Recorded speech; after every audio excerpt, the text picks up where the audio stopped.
unless you want to go the route of monastic life, but I don't think that's for most people. Appreciate your question. It was a good question. But no, we don't have to flee the world unless we're fleeing to monasticism. Otherwise, you're going to live in the world. You're going to have a family. You're going to have to deal with culture. You're going to have to deal with politics. You're going to have to deal with people, jobs, work, money. All those things are going to be part of what you got to do. So, I would say that it's not wrong to go to a secular concert. It's not wrong to make secular music because really there's not such thing as a secular realm, right? Now there is a sacred realm and then there's the rest of the world, but the rest of the world is still good. It's just remember that in orthodoxy there's lesser goods and greater goods, right? There are bad things, but everything that exists in itself is good. So while it might be a higher calling for people to be in monasticism and to give up the world, etc., in the sense of sacrificing certain pleasures, marriage, children, food and drink, whatever it is. The things in themselves are not bad. The reason that we fast from things is so that we train ourselves to have self control. Because ultimately, we're not paying God off by like, oh God, I'm gonna pay you off because I'm gonna stop drinking, right? A lot of people think this way. They think, oh, I drank too much for 10 years. I'm gonna fix myself and I'm gonna reform my life and by golly gonna get right with God because I ain't gonna drink no more. Well, you could do that and still be a horrible person. You can not drink and be even worse than people that drink, right? Because it's not the things that are the problem. It's us that's the problem and not being enslaved to any of those things. And that's a lifelong process. So I'm just making the first point, which is to say to not be enslaved by the things of the world. Now, in the case of this woman here, this crazy woman, in the movie, you can tell, and probably in the real life, but you can tell that she had like 7 stillborns. She probably, if the movie's account is accurate, might have been abused herself because she's obviously mentally off, right?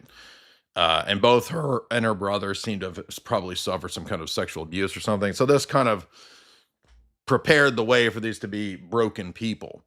When she went to the mental infirmary, which is like a prison for crazy people, she had a psychotic break and thought that God was talking to her and that she was the Virgin Mary. And now she came to the conclusion that sex in itself was the fall, right? So she adopted these actually straight up Gnostic positions that sex was bad and she forbade sex in her cult. Remember, Paul said that demonic doctrines would come along, Gnosticism, teaching the forbidding of marriage. That's exactly what she is. Now, remember, she's also illiterate. What are today's crazy charismatics? They're illiterate. I mean, and they might be able to spell and write words, but they don't know history. They're not educated people, right? So notice all the same patterns in these cults and in these groups. And another thing cults love to do, pay attention here. This is really important. Cults love to erect man made criteria for how you're better than other people. Did you hear me on that? That's very important. Cults love to erect man made statutes and rules that make you better than other people. You see this a lot in the charismatic, Pentecostal, radical Reformation, Baptist teetotaler circles, right? They think don't drink, don't smoke, don't chew, and don't care for people that do. That is the gospel to a lot of those people.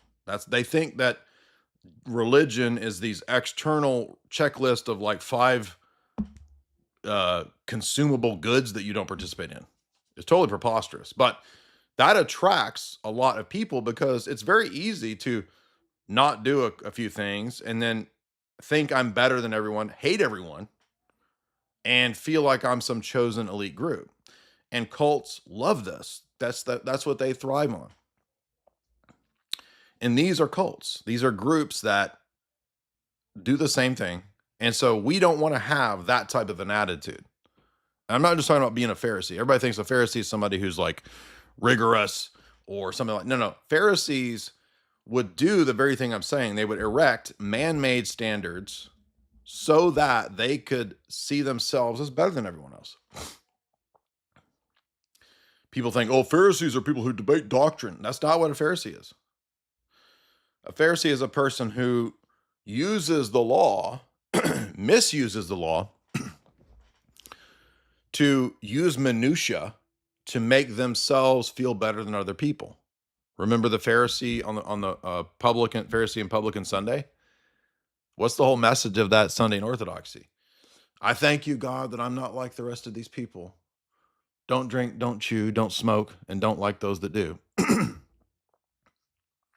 Those are all external things. How does that give you a heart that loves God and your family? Do you think you can change your heart by not smoking drugs, not chewing tobacco? Just see how silly this is so retarded. It's like kid level stuff. It's just childish ways to have a way to feel better than somebody. But you're not superior, because the whores and the prostitutes enter the kingdom before the Pharisees. Why? Because they're more likely, because they know they've done wrong, to not be deluded by prelest. Whereas people like this are absolutely in prelest. So that's a long answer to her question. It's not wrong to go to a concert. None of the things that occur are evil in themselves, unless we partake in evil. And there's different types of evil.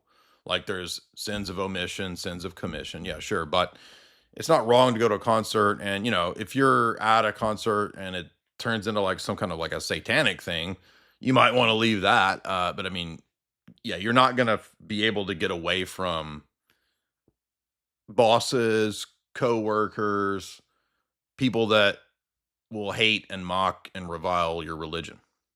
And I remember in my 20s, I would get really offended if somebody would say something against my religion or my views, and I would want to be defensive. And it's like, this is to be expected. Like this is what we're supposed to be aware that we're going to endure. So, in fact, expect those things, welcome those things. I don't say welcome them in the sense of like agreeing with somebody blaspheming or something like that, but just realize that you're going to be hated, you're going to be made fun of, you're going to be lied about, you're going to be attacked, and let it brush it off your shoulder and move on. So anyway, I'm sorry for that long-winded answer, but that's my answer. Smell, what's up, Smell?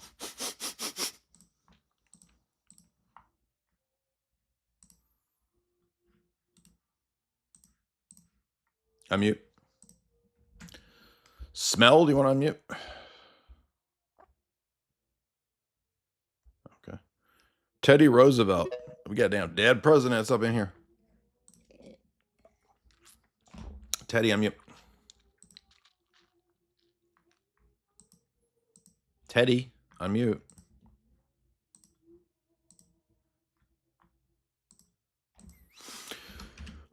What? Is there something happening? People just don't know how to work the internet tonight? You got to turn your speaker on, dog, if he was going to come talk. Smell, you want to try again? Guys, you want to help me hit that goal? Appreciate it. Haley in the chat, $10. I'm just getting off work. I'm thinking I missed the stream. I'm grateful I didn't. Thank you. Thank you for that. Let's freaking go, you Chad nerds. What's up? Yo. Hey. Hey, man. Inflation's getting bad, man. You know how I know it's bad? What? I was talking to someone. I can't. Instead of giving me their 2 cents, they said, hey, that's just my $2. Okay. You didn't like that one? Yeah. Yes. Okay. I don't know what happened, but yes. Yes. Goose, what's up? We got damn Tom Coombs co-pilot Goose in the chat. Hello? Hello? Is the internet not working? Is the whole internet's broken tonight? The Iran done bombed the internet? Trump bombed the internet? Iran. What's up? Unmute. Unmute. You just muted. Me? Yes, sir. Oh, my bad, man. I thought somebody else was up. No, I just wanted to comment on what you was telling an old girl about the secular concert. Like I was in AA for a long time, and I remember I went home when I got home from rehab. My mom happened to have I was a lot younger, but she happened to have like a bottle of wine or something in the fridge, and I was like, "Oh my gosh, you can't have this." Come on, dude. Be honest. It was a box so of Be honest. It was a box of Franzia, and it was calling your name. It was calling your name. Dude, I totally wish it was, but it probably was like a $6 bottle that she probably never. It was some Mad Dog, dude. It was Mad Dog 2020. It was some Mad Dog 2020. Yes. And I said, "Slay Queen." Let's You said that to your mom? Dude said Slay Queen to his mom, dude. I did. I'm savage. I don't care. Go ahead. What's up? But yeah, I talked to my AA sponsor at the time about it. Which, by the way, after going to Orthodoxy, I realized I never needed AA. But he was like, "Who do you think you are telling other people how they should live and act around you? That's not your problem. Other people aren't your problem. The drugs aren't even your problem. You're the problem." Just like you were telling her, we're the problem. It's not everything else. I was the common denominator, and on my resentment list, the common denominator was me. It wasn't everybody else. Yes. It was a bunch of different people. So yeah, but you're spot on. This is not just piety signaling or trying to be like, oh, it's all about you. What happens is, as you get older and you mature, you realize that when I was in my 20s, I thought I was going to fix everybody else and fix the world, and everybody was wrong but me, and I knew everything. And then you realize, no, actually, you're really messed up too. So before you try to fix the world, maybe you got to fix yourself. And that's what my brother here is saying. 100%. Yep, you got to fix yourself first and what's going on inside, and all those other things like even drugs and stuff, or just any vice we really use. Those are just symptoms of the root of the problem, which is our souls and our spiritual lives. Yeah, exactly. And when you start to work on yourself, you'll be more gracious towards other people in terms of these types of things, in terms of these sins, right? Well, what are you talking about? You're not patient. No. When it comes to this stuff, I think I am patient with people because I know I have my own sins. And again, when you're Orthodox for 10 years, you will be perfectly spiritually psychoanalyzed to know exactly what your faults are. If you go to confession for a decade-ish, you're going to know, okay, here's the things I have to work on, and here's what I struggle with. And then you realize, okay, then I can't get on the internet and call everybody whores and call everybody 304s, whatever, or I'm just giving examples. I'm not saying that there's not a time and a place to rebuke people. That's not what I'm saying. I'm just saying you're aware of, oh, okay, I have this issue, right?